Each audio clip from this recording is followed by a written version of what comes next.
Years ago, it was very common that when people learned Yeridea, they would use the Pri Megadim.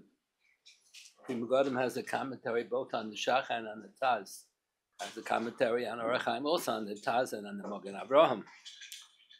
But a lot of times the Pri Megadim is unclear.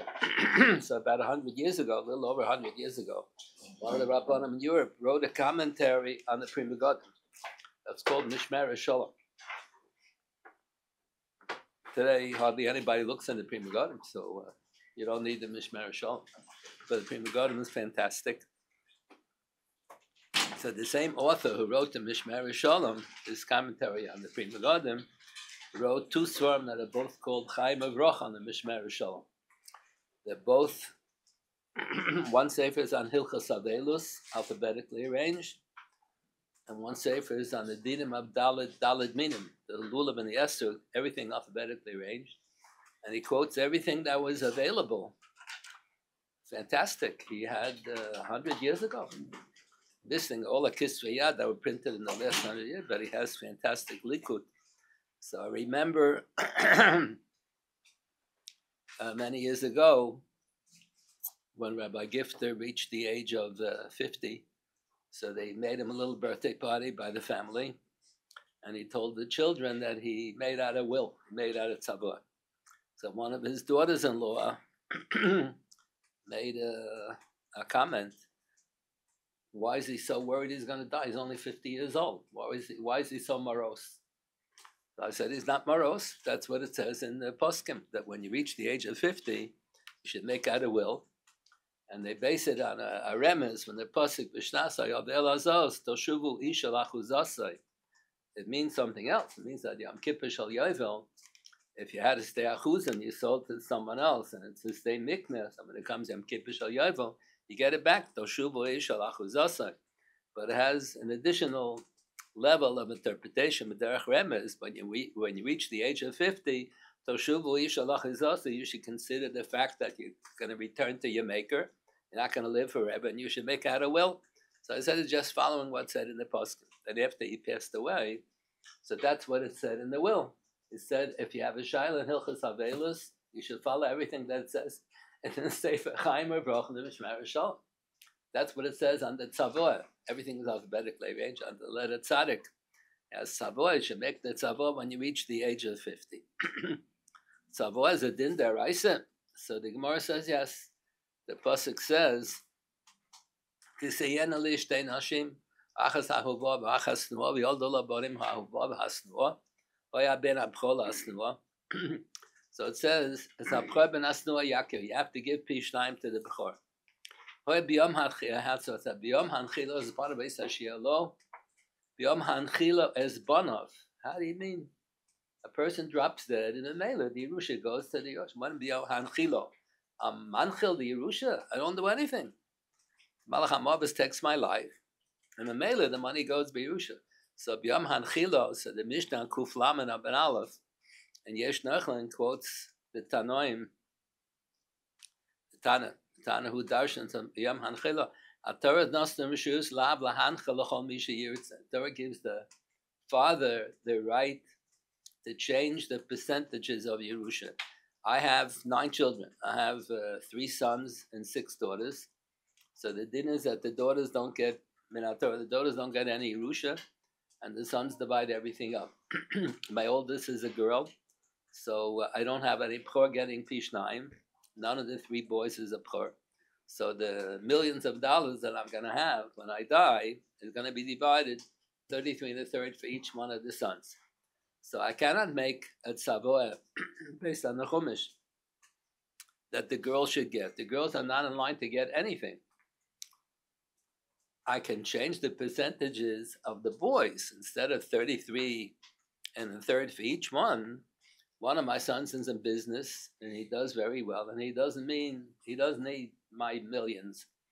My other 2 sons are in learning and Rabbanos and Chinuch, so they can use it. So I may want to change the percentages. I may say I'll give 40% to each of the 2 sons who are learning, and 20% to the one who's a businessman. My son may never forgive me for not giving him his 33 1/3%. Maybe it's a stupid idea, But if I did it, so that's binding. That's chal.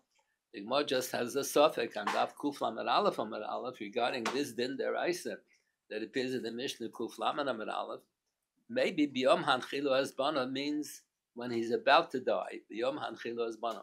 Not that you make a will, like we say, Bishnas Hayovel Azos, when you celebrate your 50th birthday, you already make a tzavah. Maybe the tzavah is only valid to change the percentages if the fellow is a shchid meira. Shchid meira is not a goses. A goses is a category al pidin. There are certain dinim that change when a person is a goses. Goses, one is about to die. And that's a question, how do you define the moment of death? And how do you, based on what the moment of death is, how do you define a person who's about to die? So that's for a different discussion. What's a goses? But here it doesn't depend on a goses. More had a suffix. Maybe you can only make out a will to change the percentages when he's a shchid merah. Shchid merah just means he's sick, he's laying in bed. He, most of the time, rov cholim lachayim. Rov goses him, the misa rov cholim lachayim. They say that when the Chasam Sofer was a candidate for the Rabbanos in Presburg, where he was the last years of his life, so the previous rabbi was a big Talmid Chacham. So when he was on his deathbed, so he can't start mumbling, he wishes the din would be like Reb Meir. And then he passed away. So when they interviewed all the candidates, they asked them the women's issues and whatever, prayer groups for the women, whatever the issues were of the day. And then they asked everybody at the end, what do you think the previous rabbi meant when he said he wishes the din would be like Reb Meir? So everybody gave all kinds of pilpulim. And the Chasam Sofer said he probably means that he was a choila. So he said, Rov cholim lachayim, rov gotzesim lemisa. And Reb Meir is chayish lemiyuta.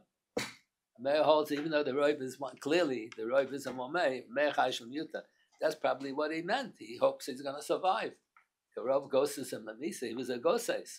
So they hired the Chasam Sofer because they thought that was the correct shot than what the previous rabbi had said. So this is a suffix in the Gemara.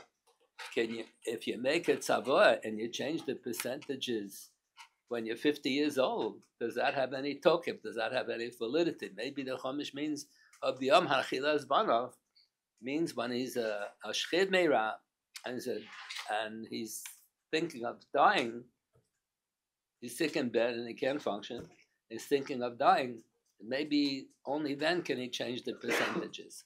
Know how many people are thinking when they're shchid meira? Usually people make a will way before they die. So it's a suffix in the Gemara. So we say, Hamotzeh mechaber all of harayot. So who's muchzak? So in Shulchan Aruch it says, this din doesn't apply bisman hazeh, unless the father's going to change the percentages on his deathbed when he's mamish shchid meira, and then he's going to die. So since it's a suffix, and it's questionable whether the tzavah is valid because he made it way before he was a shchid meira. So we say the muchzak is each one of the sons is muchzak on 1/3. In my case, each one is muchzak on 1/3 of the Yerusha, and we're not sure whether he had the right to change it because he made it way before he was a shchid meira. So that din doesn't apply. So why is any tzavah binding then? If you make the tzavah at the age of 50, before you're a shchid meira, there's a din midrabanan. They be shchid meira kiksuv v'mechimsur and damim. If a person is sick in bed and he's obviously afraid he's going to die because he's giving away all of his money. He's not just giving away $100 to tzedakah. He's giving away all of his money. So if he's giving everything, it means that he thinks he's going to die. He thinks he's going to survive. What's he going to live on if he's giving everything away? So then there's a din that even though he never made a kinyan. But that's only if he dies taka. But if he's sick in bed, then he gets better, then another 30 years go by, then he dies, then you don't apply Dever Shchema. Dever Shchema Kiksu Mechanzor Dami only applies if he dies from that sickness.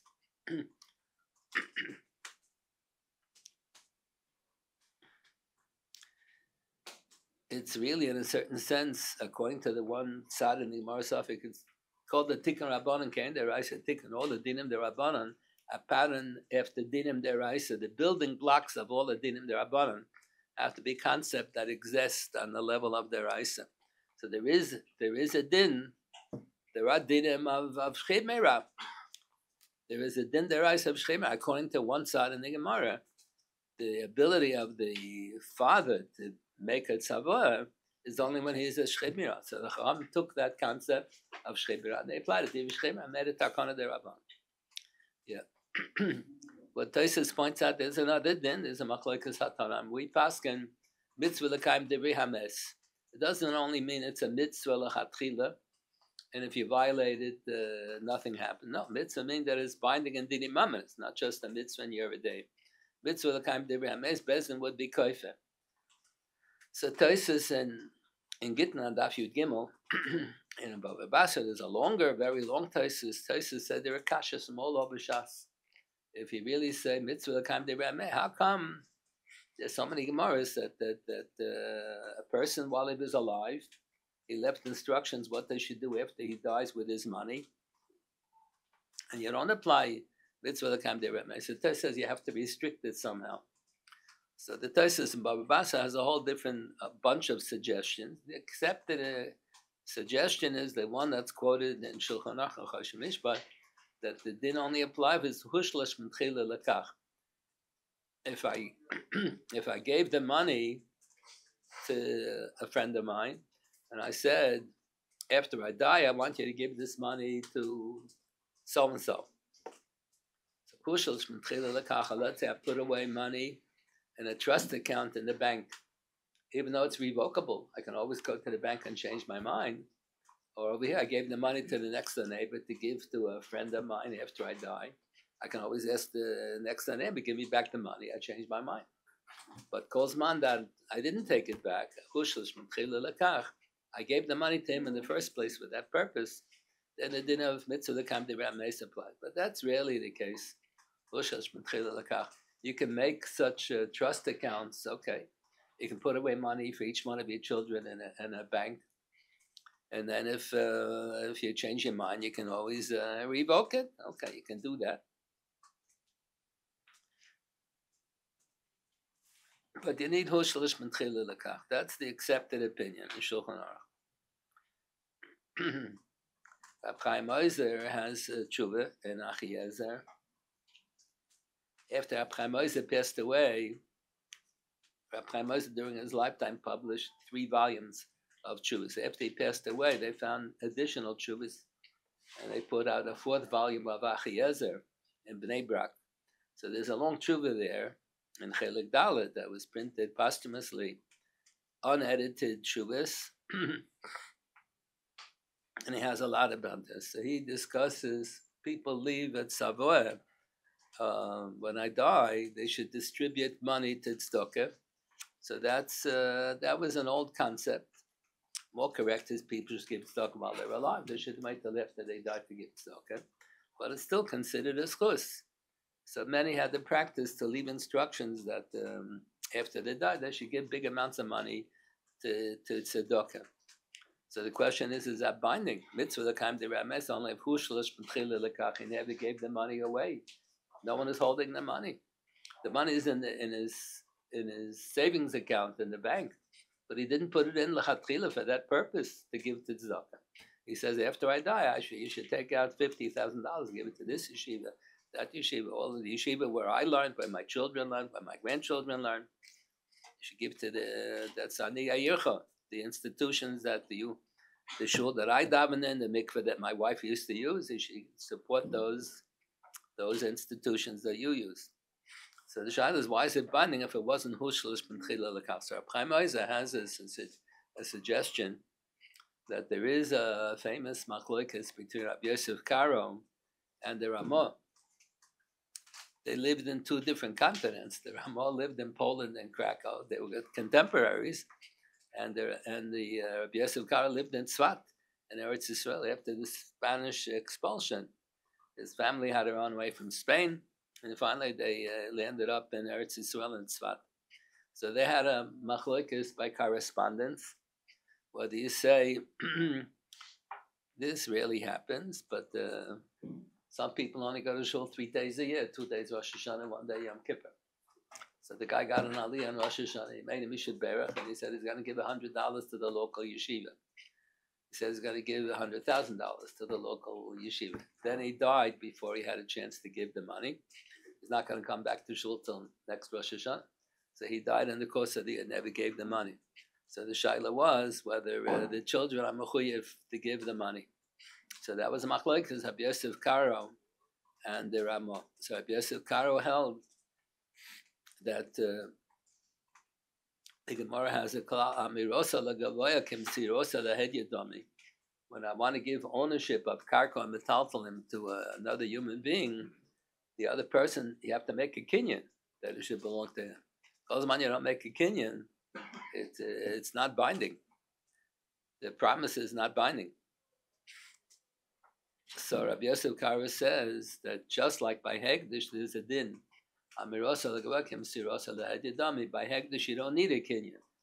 If I told the Gizba shel Hegdish wants to buy furniture, I have a furniture store, so I tell him, I'm going to sell you, you need 100 chairs and 100 tables. I'll give you each chair for $10, a bargain.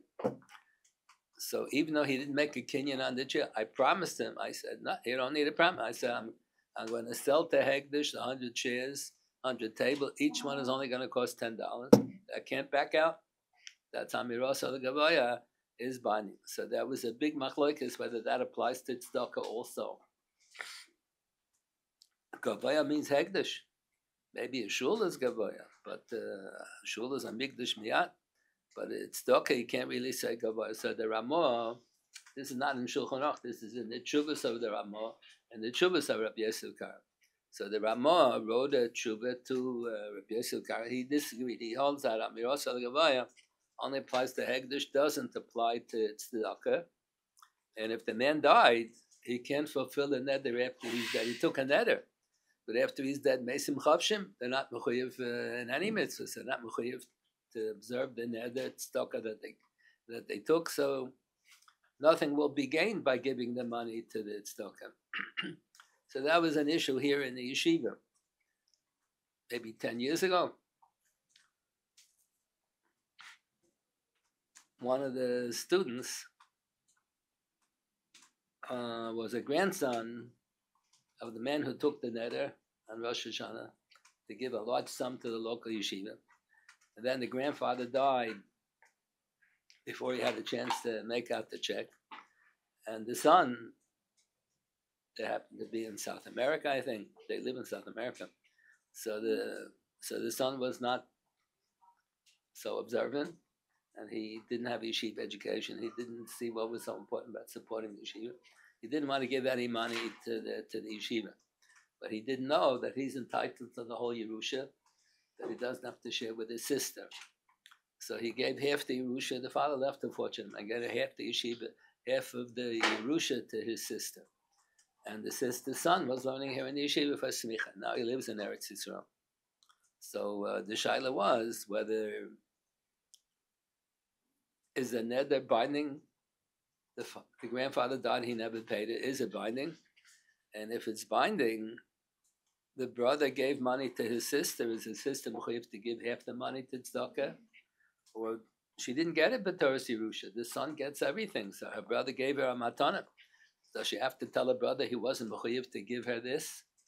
Or even if she'll tell him he may want to give her half. I don't give half. So is she mechuyev to give half of the money to the tzedakah or nothing? Or all the money to tzedakah, because the brother wasn't going to give anything to the tzedakah. That was a shaila. So it's interesting. So Rabosha Weiss, someone sent a shout out to Rabosha Weiss. So he printed a tshuva in one of his svarim about that. So he said, "Amachalek se mechaber the Ramah, Rabbi Yosef Karo the Ramah, the Ashkenazim follow the Ramah." So I don't think that's correct. That's a misstatement. The Ramah follows the Ashkenazi poskim, not the Ashkenazim follow the Ramah. There's no Ramah on this in Shulchan Aruch. The Ramah wrote a tshuva. So that's his opinion. Chaim Moses says we paskin like Rabbi Yosef Karo here. In the Shulchan Aruch, when they wrote down the psukim, so the Mechaber wrote down what was the tradition by the Svardim, The Ramah wrote down what is the tradition by the Ashkenazim. There was no tradition anything. They had a new machlokes. We don't have a tradition that we always paskan like the opinions of Rabbi Yosef Karo, or that we always follow the opinions of the Ramah. That's not the case. It's the reverse. Anyway, Rabbi Chaim Oizer and many others assume that we paskan like Rabbi Yosef Karo's truth, that he do say Amiros al Gevay. So that's what Rabbi Chaim Oizer says, that even though mitzvah the kind of Rameh says restricted only, that's how we pass it, restricted only if hushlish b'tchila lekach, I gave it over while I was still alive, I gave it over to someone else to take care of it after I die. And here the money was never given over, but since if you took a pledge to give money to tzedakah, if you pass on like Rabbi Yosef Karo, so the pledge is equivalent to k'mesiros lehedyot, as if you did give it over.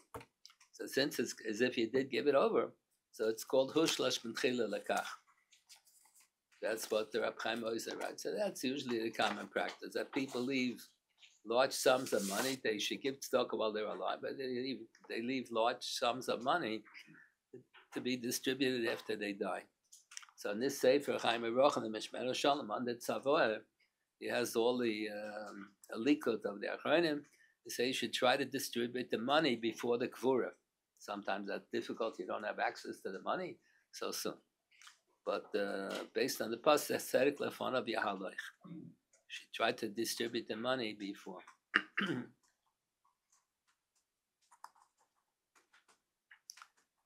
In the 1500s, there were two Achreidim who were contemporaries. They're both quoted in the commentaries on the bottom of the page in the big Shulchan Aruch. They had the same Rosh Hashanah, Mari Tatz. So one of them was Rabbi Yosef Tai Tatzak. He was the rabbi in Constantinople, Svardim. They quote him every so often. And the other one is Maharit Tzahalon, Ben Yontav Tzahalon. He was from Tzvat, and he was in. So he writes in his chuvas when he was a teenager. The Rabbanim at Tzvat sent him to the villages in the countries bordering on Eretz Yisrael to encourage all the Jewish people they should follow the dinim in the Gemara of Yerusha. We don't follow din the Malchus Adina with respect to Yerusha. We follow din HaTorah. Din Malchus Adina, that you follow the law of the land and its binding. It's only if at least one of the Baladinim, if you have a din Torah, the two Baladinim, the Taveh and the Nitva, if at least one of the Baladinim is a non-Jew. But if everybody's Jewish, let's say Yerusha, everybody's Jewish, then you're supposed to follow the dinim in the Torah. I had an uncle who was in the American Army in the Second World War, and he was injured, and he was in and out of veterans hospitals for the rest of his life. And then he never got married. And then when he died, he left probably $20,000 or something, some insignificant amount of money. And one of my aunts was the executrix of the will, and she divided the money. He did. It made a difference, $25 here, $25 there. It wasn't such a big amount of money. But it was Shaloika did. That wasn't right. They were dinim, and they're very easy dinim. I remember once a woman came to me. She was Shaila about Yerusha. It took her half an hour till she told the whole long story. Who helped the mother, who took care of the mother, and so on. Everything was irrelevant. All the information she told me was absolutely irrelevant. As far as the Hilchos Yerusha, the dinim are very clear in Shulchan Aruch and the Gemara. The dinim are very clear. So this Mari Tzahalon was sent as a representative of the Rabbanim at Tzvat to tell all the Jews in the Arabic countries that we don't follow din in the Malchusa. They thought you follow din in the Malchusa. You don't follow din in the Malchusa by Yerusha. The Rambam has a drosha. We don't know where he got it from. It says in the parsha of Yerusha by Benois Tzelovchad when they had the Shaila. So chukas mishpat is a little bit of a contradiction. Mishpat means dinim amnes, and chukah means isaveheter. So the Rambam is quoting some sefer. Even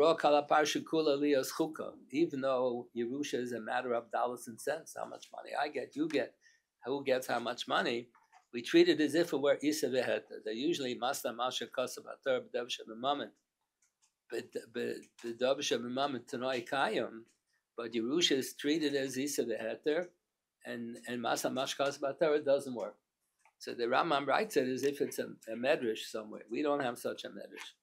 Rav Soloveitchik pointed out there's a sefer called the Medrash HaGodol, where this drasha appears, but he said he thinks the Medrash HaGodol was written after the Rambam. It was based on the Rambam, not that the Rambam based it on the Medrash HaGodol. It must have some other source. So that's one reason. In Isa v'Heter, you don't apply the laws of Dina de Machusa. And even without that, it only applies, Dina de Machusa only applies when one of the Balidinim is a non-Jew. When all the people involved are Jewish, we don't follow the Machusa. We're supposed to follow the laws of Yerusha as explained in the Gemara. We treat it like a Sevehet. Okay. So one of the dinim is that the daughters don't get Yerusha, only the sons. So the Ramah in Shulchan Aruch quotes from the Hagos Maimoni on the bottom of the page of the Rambam.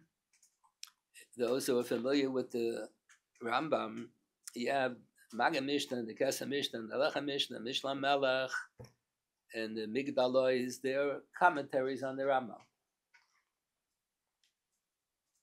The Hagos Maimoni is not a commentary on the Rambam. Hagos Maimoni he makes believe the Rambam doesn't exist, and he quotes what Rashi and Taisus have to say on every topic.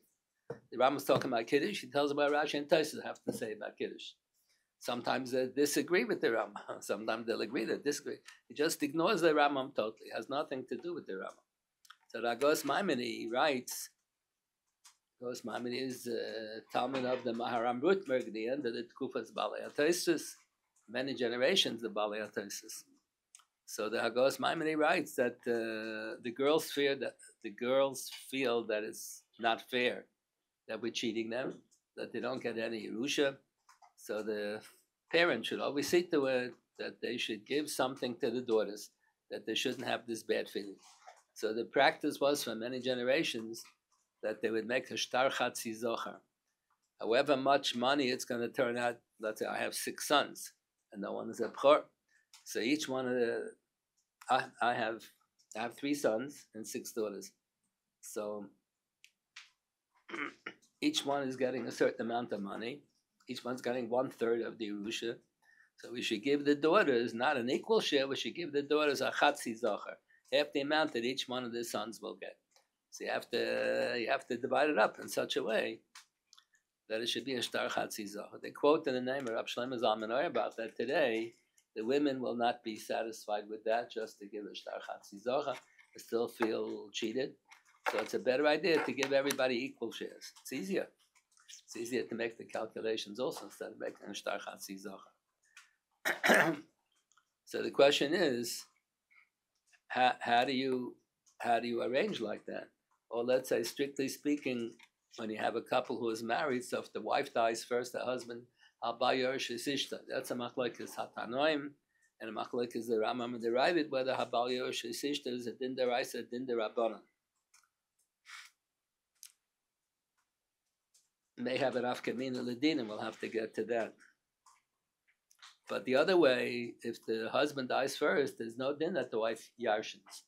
The wife is entitled to collect all the ksuba money. But even collecting all the ksuba could be the husband had much more than that. The wife does not yarshin. So what if the husband wants to give all of the whole Yerusha, he wants to give to the wife? So what can you do if you want to give all the daughters equal shares, like they say, Shlomo Zalman recommended, and you want to give the whole Yerusha to the wife? You only want to give the Yerusha to the children if the wife is no longer alive. So what can you do? So you can obligate yourself, let's say, I'm over 80, I don't plan to live till 150. Whatever I'm earning from the yeshiva pays a nice salary, not bad.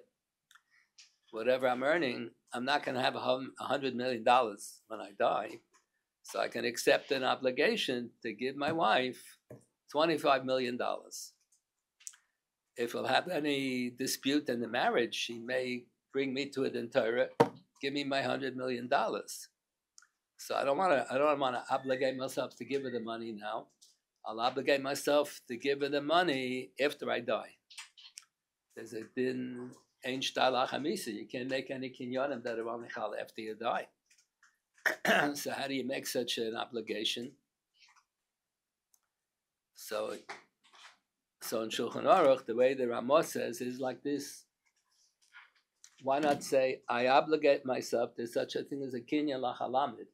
I obligate, let's say I'm moving to Eretz Yisrael. I'm retiring, I'm moving to Eretz Yisrael. So I won't need my apartment anymore, starting from September. I'll be in Eretz Yisrael already. So I sell my apartment to someone. I say the kinyan should take effect September 1st. I'm not going to be here September 1st. So there's such a thing. So let's say I'll make a hischayvus.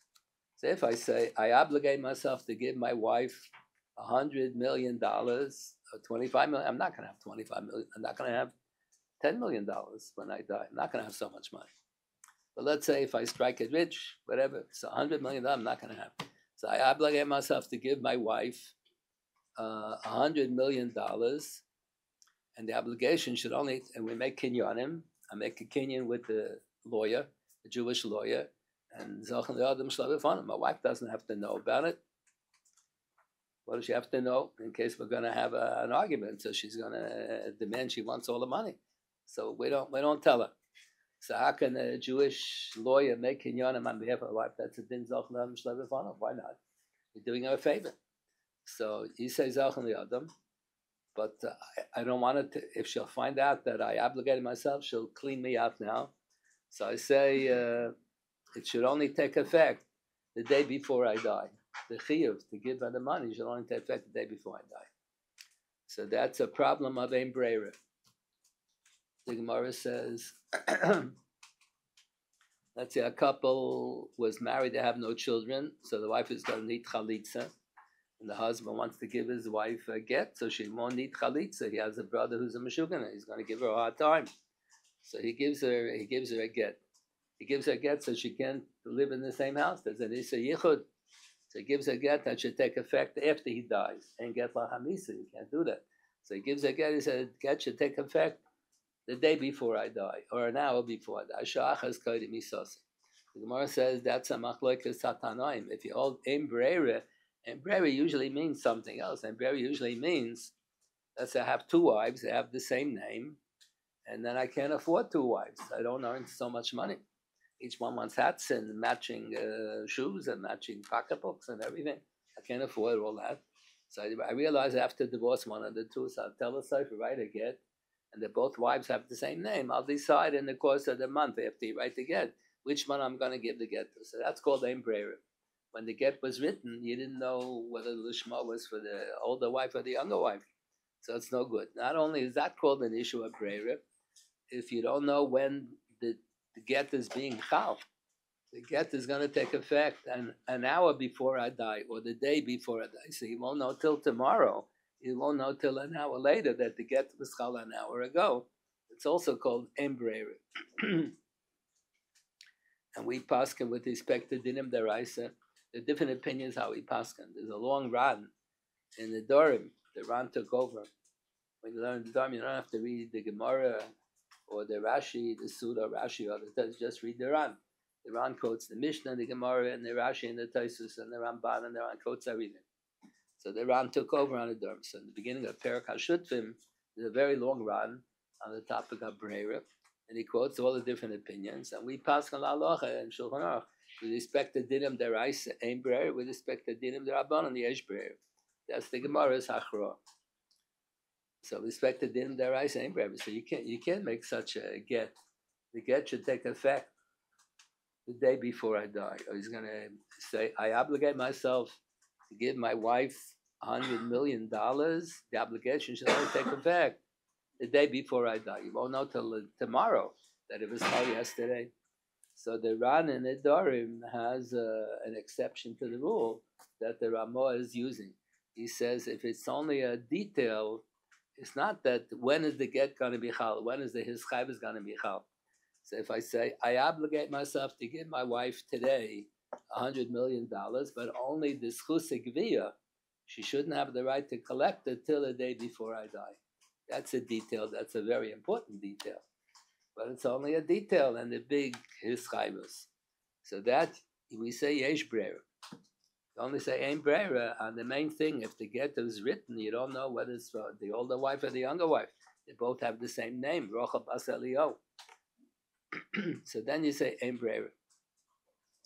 But if it's only on a detail, then you say yesh breira. So that's how the Ramah says that the person wants to see to it that his wife gets the Yerusha. So he should make a kinyan, obligate himself to give his wife a sum of money that's in excess of what he thinks he's going to have when he dies. she'll take everything.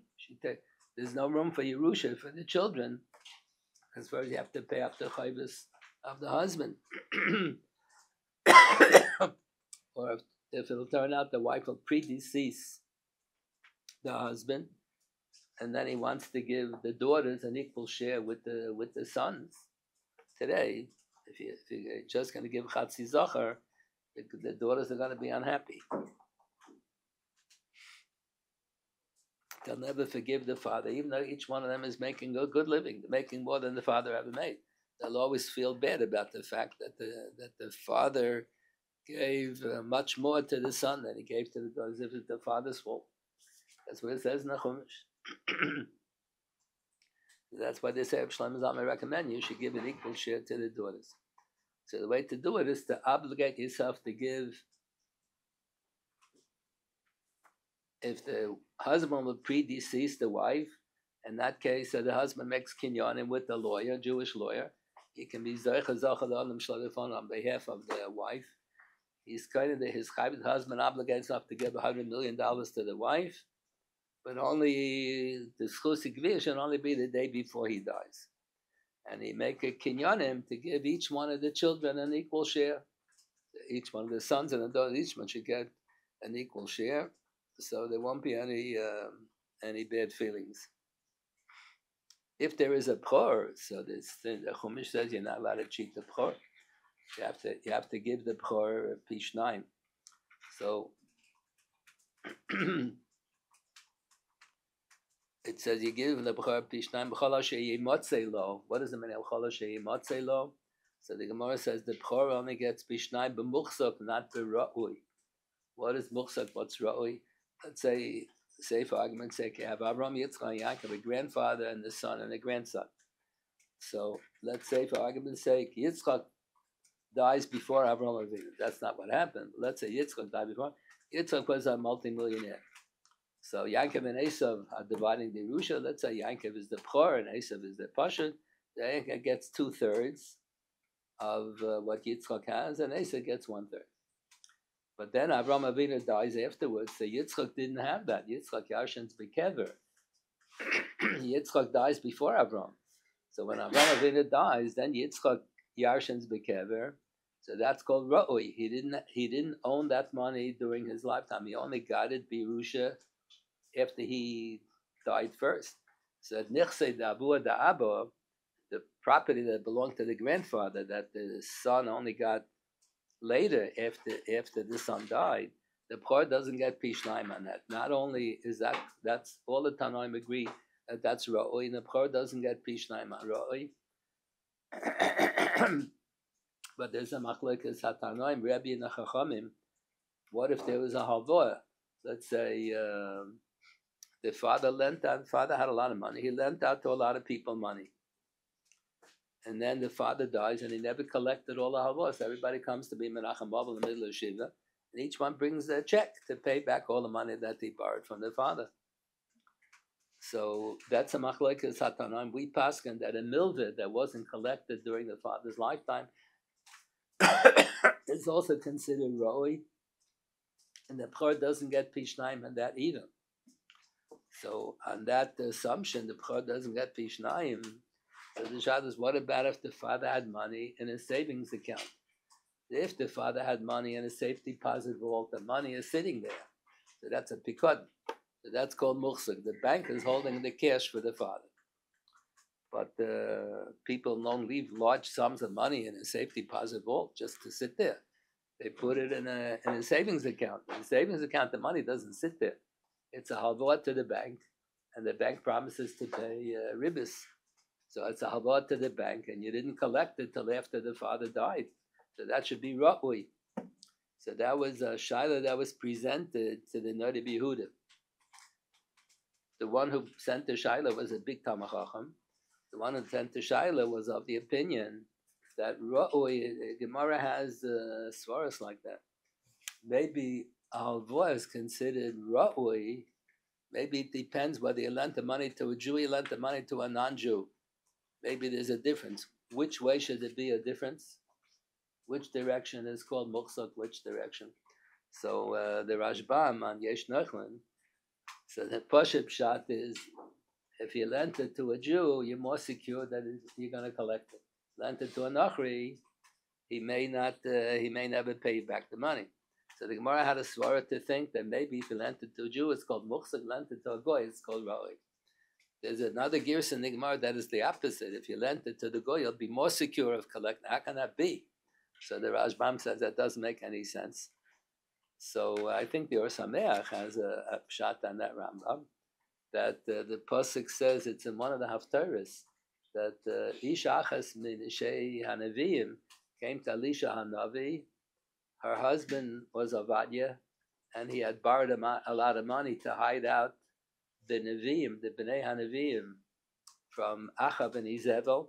They wanted to kill all the religious Jews. And he never paid back. So the husband passed away and never paid back all the loans that he borrowed to support the Bnei HaNevi'im. So the Amana comes to Elisha and says, that the Balchoy will lend money to my husband, comes and wants to take my children as slaves to pay up the debt of the father. There is no such thing. So Tosfos writes in Maseches Avodah Zarah, Achav was a Melech Rosh, so he used to follow Dina the Malchus of the Goyish laws. So by the Goyim, there's a law, if he can't pay the money, they sell you as a slave. We have a Benimka Big Nevos if you stole and you didn't pay the Karen. If you paid the Karen, you didn't pay the Kefil, they don't Nimka Big Nevos of Lo Big Felo. You don't sell them because he didn't pay the Kefil, but you don't do so. You have a right to sell him if he didn't pay the Karen. But that's only if he stole Nimka Big Nevos. If he borrowed money and he didn't pay, you don't sell him as a slave. So the Goyim had a law that if a person borrowed money and he didn't pay, you can sell him as a slave. And if he died, you can sell his children as slaves. So Achav, when Achav was the Melech Israel, they were following Din in the Malchusa, the Goyish law. So if you lend money to a non-Jew, you're more secure of collecting it, because if he doesn't have money to pay, they're going to sell him as a slave. Lend money to a Jew, if he doesn't, he's broke, so he can't collect. He can't sell him as a slave. So that was the other girsa. That's the Or Sameach defends the girsa that the Rashbam didn't like. That the Gemara said, if you're more secure that you're going to collect the money, Gemara says maybe you should make a difference between milva bishtar and milva al peh. If it's milva bishtar, you're more secure of collecting it. So then maybe it's called muhsak. Maybe it's only called roy if it's a milva al peh. So Gemara rejects it. So that's so the shoyel who sent the shayla to the Nodi Behuda thought that they had, like we have today, FDIC. It's federally, the banks are federally insured. So even if the bank goes broke, the government will pay you all the money. So maybe the money in the bank, even though it's a loan, if it's a safe deposit vault, so it's sitting there, it's a pikod, so that's muhsaf. But if it's a savings account, the money doesn't sit there. The bank invests it, and they give you a small percentage. They take all the extra ribbis, and they give you a small percentage of the ribbis. So that was the shaila that the shoyel suggested. Since the banks are federally insured, how often does it happen that the whole country goes broke? Very rare. So maybe all the money in the banks that are federally insured should be considered muhsar. That was the shot. So the Noda Yehuda has a short paragraph. He doesn't think it's correct. The Gemara had such havaminas in Yesh Nachlin. Whether it's considered roy muhsar depends how secure are you about collecting it back. But all of that was rejected, so we say it's a loy plug. All halvos are considered roy, even though you're very secure that you're going to collect it back. But many of the poskim think we should paskin like the Shoel, not like the Noda Yehuda. The Shoel was also a big tamachach. So they say that Moshe Feinstein thought like that. That if you're very secure of getting, let's say in New York City, you can go at 2 o'clock in the morning, in the middle of the night, and go to the bank and take out. You can't take out $100,000. You can take out $500 or $1,000. You can take out a certain amount of money. If you come in the daytime and you ask, you're not asking for $5 million. You're asking for $20,000. They'll probably give you all the money on the spot. So today, that upon request, the bank will be happy to give you back all of your money right away. So Rav Moshe held that that's considered muhsar. That's not considered. There are Shulchan also passing like that. That if the bank is not a private person, that you have to wait till he's going to put together the money. The bank is obligated by law to give you the full amount of money within a day or two. So then they'll take care. They'll do it. So maybe it's considered.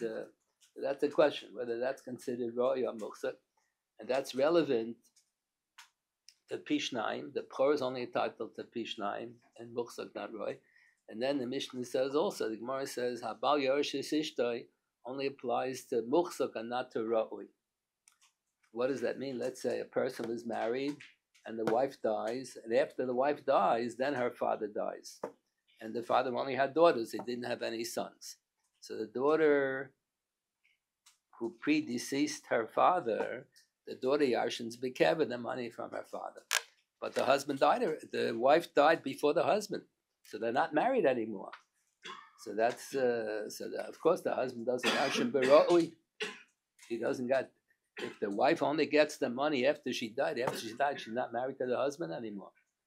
Yeah, that Ra'ui, that's the Gemara says, Enabal Yorish, Esishta Beroi Ke Bamuchsak. What about the Roy of Halvoy?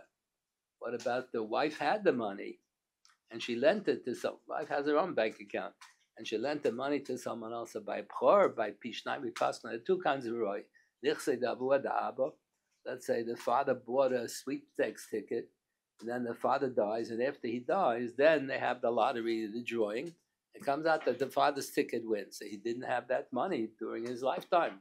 That's like Nichse Davu Adaba, like we said, if Yitzchak Avinu dies before Abraham, and after Yitzchak dies, then Abraham dies, and Yitzchak gets it bekeber, so then Yaakov and Esav, there's no thing of Pishnaim over there, because the father didn't have it at all while he was alive. But the Shaila is by Habal Yerush Ishtoi. So if the wife didn't have the money during her lifetime, that's a double pashut that the Baal doesn't get Yerusha, because the wife didn't have it. After she dies, they're not married anymore. What about the Halvoah? So that's a machloikas, the Rimigash and all the other Rishonim. It wasn't the original machloikas. There's a Gemara in Baba Kama that takes a stand on the issue, but there are two girsas in the Gemara, so everybody had one girsa. The Rimigash had a totally different girsa. So that so we paskin that it's the same. Taisus, and if you in B'chairis and Yesh Nachal and other Masechtas, Taisus does not agree with the Rimigash. They never quote the Rimigash, but they think that that's not a correct girsa. They talk about that girsa. They say it's not correct. That the husband doesn't yarshin the wife, but Roy Kebamuchsa given halva.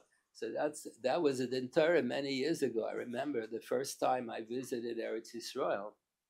We were married for a while. We didn't have any children. So sometimes the Gemara says you're not blessed with children because of in Chutz Lords going, because you live in Chutz Lords. So you should go to Eretz Yisrael. So we decided to visit Eretz Yisrael for the summer, and then we were blessed with 9 children, without any fertility issues. Remember, when I was in Eretz Yisrael, there was a dinner at that time. Rabbi Unterman was a chief rabbi, and he was married to his second wife. The second wife was previously married to Reb Shlomo Hyman in America. Shlomo Hyman was the Oshiv in Torah B'das. They used to make fun of her, that she used to be married to High Man, then she married Unterman. Unterman was from Mizrahi. So that was a boogeyman, the worst thing. He was a chief rabbi, big Tamachah, learned perhaps Shemesh Kop. One of the Shemesh Kop was a Maggid Shir for over 50 years. So he had Talmidim who were old enough to be grandfathers of the Talmidim from 50 years later. They put out a Sefer HaYovel in his honor. So all the Talmidim from all the years participated in the Sefer HaYovel. It was very interesting. So that was the Din Torah that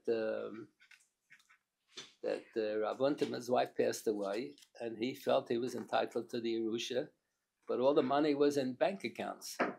And a bank account is a halvah. It's not a safe deposit vault. It's a savings account. That's a halvah to the bank. So if you hold like the shoyl, that you can go to the bank anytime and take the money out. That's called muchsok. So then the Baal does get. But if you hold like the Nediv Yehuda, that it's a loiplug, all halvahs are considered ra'ui, then he's not entitled. So that's a serious shaila. That is a serious shaila. How should you paskin in this case?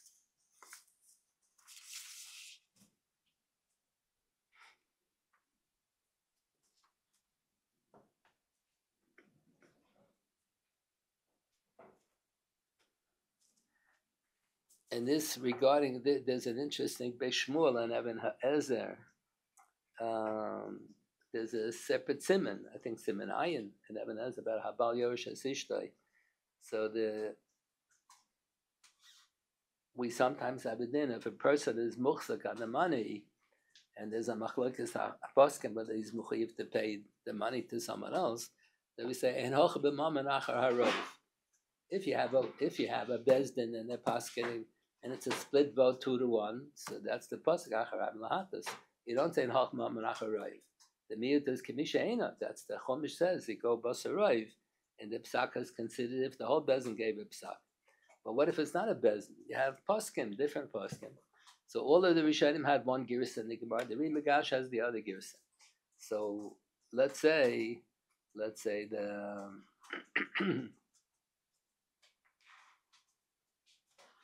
can the husband say Kimli? He's holding on to the wife's money, and the wife dies, and it's the husband is, let's say, muchzak on the moment of the halvah that the wife lent to other people.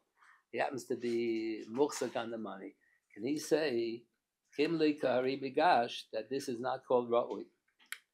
So he has a klal. Kimli, if you're muchzak, he says, I hold like the minority opinion because I know and achar harayv. That's only if it's a significant minority opinion, at least, a significant. But it's only a shita chidah, only a rare shita. You can't say Kimli. So he adds on, and even though the Maggid Mishnah thinks that the Rambam agrees with the Rimagash, the Rambam is so kafuf to the Rimagash, he writes in one place that he met the Rimagash as a child, his father. The Rimagash learned by the Rif. The Rif originally lived in Fez. That's why it's called Yitzchak Al-Fazi, because he lived in Fez. And then they mastered him to the government. He was Moreh B'Malchus, something at the age of 75. A joke. He was Moreh B'Malchus, so he had to run away to Spain. So all the famous students of the Rif are from the second career, after life begins at 75. His second career was from 75 to 90, and all the famous Talmidim are from Spain. Not the so the Rimagash was a Talmud of the Rif in the second career. So the Rambam's father learned by the Rimagash, and when the Rambam was a young child, he took him to the Rimagash for bracha, and he attributed his success in learning to the fact that the Rimagash gave him a bracha. And he writes the Rimagash was a super genius. Sichla mavis b'chol Talmud. He was a super genius. So the Beis Shmuel writes in Even Ha'ezer, the Rambam is naturally going to follow everything with his eyes closed. He's going to follow everything the Rimagash says, unless he would think about it. Then he would make a point and disagree. But that doesn't count as two shitas. That's only counted as a shita yechidah, because the Rambam, of course, is going to follow the Rimagash even without thinking. That's an interesting suggestion. That's what the Beis Shmuel says. That because the Rambam is so kafuf to the Megash, that makes it into Shit Yechidah. So you can't say Kimli Kishita Sari Megash, even if you happen to be muhzak on the money. It's interesting. In the early 1900s, for years, they were talking about the possibility of establishing Medinas Israel after the Balfour Declaration, especially. The British government declared at the time of the First World War that they're going to give Palestine to the Jewish people, and then the Jews were pressuring the British government to give them Palestine. So they asked the Rogatchover. People always used to send postcards to the Rogatchover. Used to ask them kashas, shaylas halacha l'maisa, hashkafa, different kinds of things. So they asked them when they'll make a Medina in Eretz Yisrael, if they'll make Dina the Malchusa, that the sons and the daughters yarshin equally, is that okay?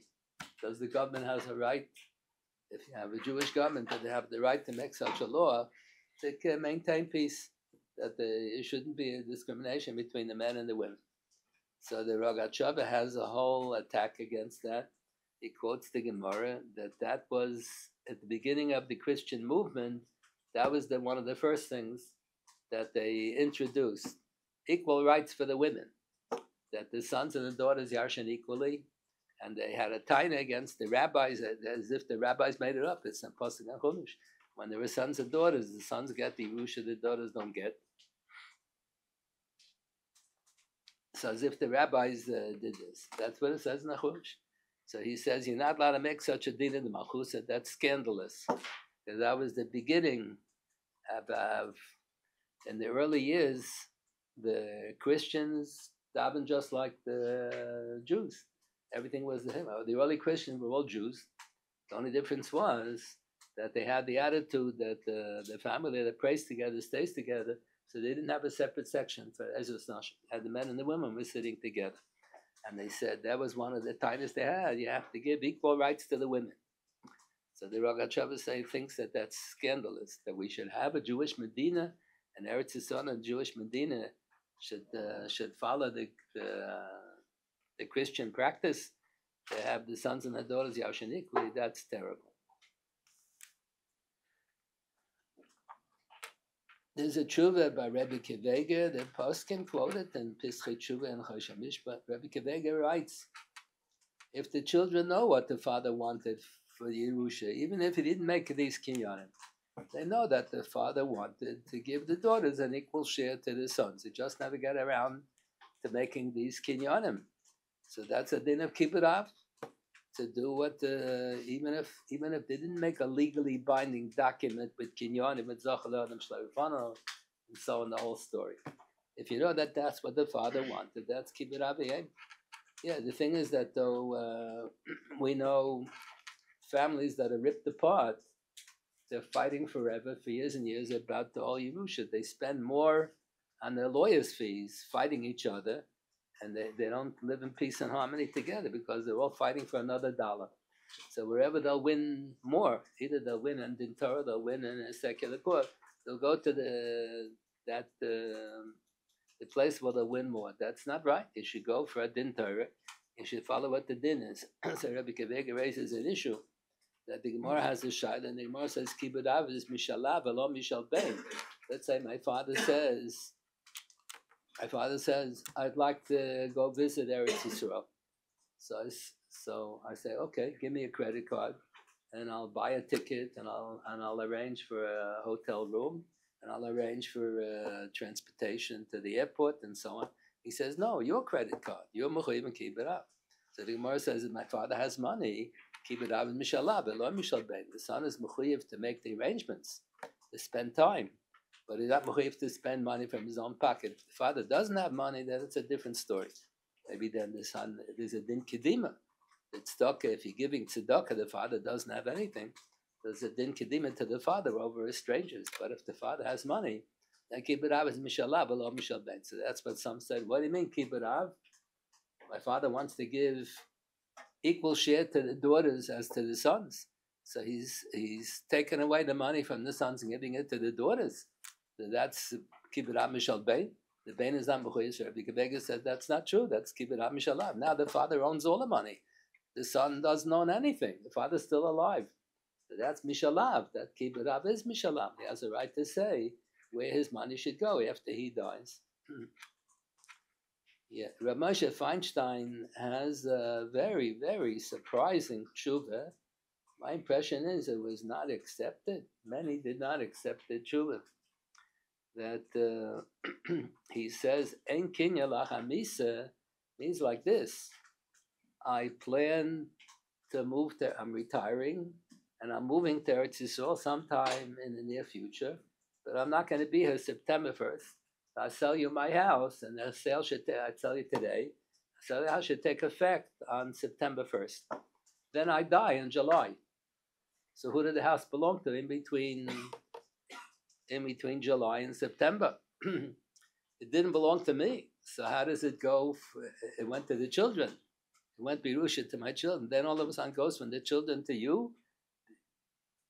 2 months later, I die in July, and then the king takes effect in September. But what happens, Rabbi Moshe says, what happens if I say, Kolzman that I'm alive, I want the house should belong to me. The minute that I die and it can no longer belong to me, I want it to belong to you. So, and there is no gap between my death and the time that you're going to be kind of right away. So Moshe thinks that that's yesh kinya lahamis. So many disagree. I think my impression, most disagree. One of the prominent Rabbanim disagree was Dayan Grossnas, who used to be in London. He has 2 volumes, very nice tshuvas. He learned in Radin. He was a Yekef in Germany, and he was a Levi. He used to pride himself with the fact that he used to wash the Chafetz Chaim's hands when he would duchen on Yom Tov. Rare Yom Tov. So he was close to the Chafetz Chaim. And the Chafetz Chaim told him, he used to tell people this. Chafetz Chaim told me, you should stand right in front of me. When I hold my hands, you should stand right under my hands. So he attributed his success in learning to the fact that he stood right under the Chafetz Chaim's hands. So he learned in Radin, and he learned by Rabbi Baruch Ber. And he has the modern style tshuvas. Not like the old style, you Madam Milson. You analyze the case, and he quotes Rabbi Baruch Ber every so often, what pshat and the Gemara is, in order to come to a maskana. So he has a long tshuva in his one of his 2 volumes of Lev Aryeh. His name was Leibel Grossnas. His sefer is called Lev Aryeh, and he disagrees with Rav Moshe completely. He has Gemaras. It's very hard. Rav Moshe is very difficult. Moshe is very difficult. But Moshe said, Moshe never made these kinyonim because he knew his children are not going to fight with each other. He didn't have so much money to leave Yerusha. The IRS called in Moshe more than once because he used to write how much he gave for tzedakah. They thought it was a lie. So he had all the canceled checks. He showed that he gave all this money. He used to give away all the money to tzedakah. So when he died, he didn't have so much to give over Yerusha. So he didn't need to make a will. He made a secular will and shine. And whatever he said in the secular will, that was Mishum Kiberav. And he had to do what he wanted. The Gemara in Yesh Nachlan has a whole discussion of Avuri Achasanta. You're not allowed to be Maver Nachla.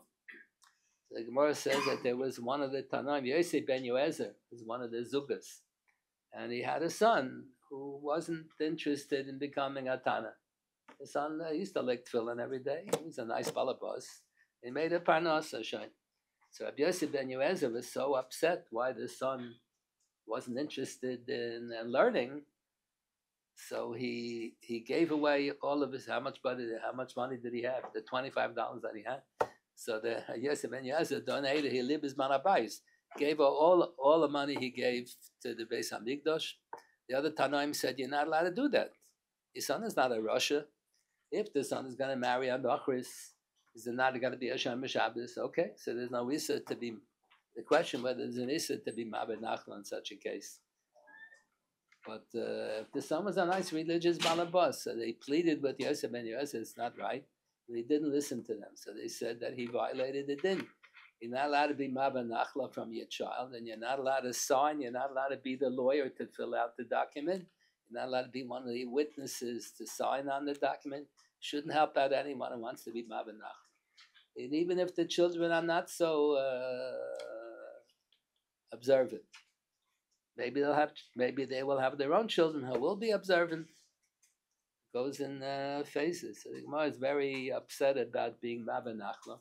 How much do you have to leave all the money? No, in all the generations they always used to leave a lot of money for tzedakah. So how much money do you have to leave for the children? So the Ktsois are not Siman and Choshen Mishpat. Ktsois quotes from the Chuvas HaGoinim, based on the Mishnah and Ksubas, something like $25, peanuts, a little bit. That's enough. Other poskim say, no, that's not enough. Some say you have to leave 51% for your yorship. You can give away up until 49%, but you shouldn't give the roiv. You should leave for the children.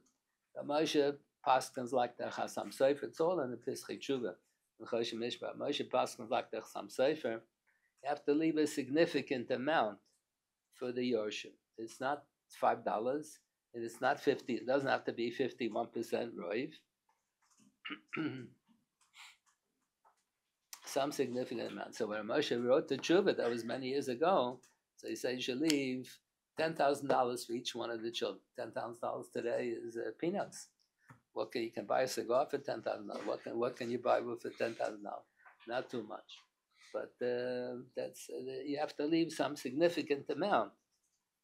You have to leave some significant amount. That it shouldn't be called a mabanach.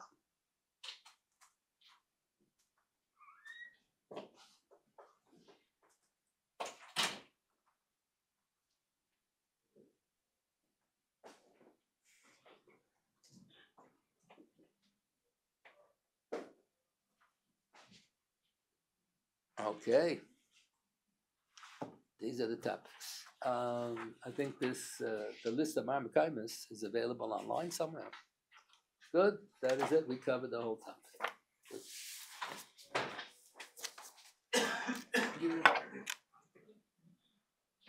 If money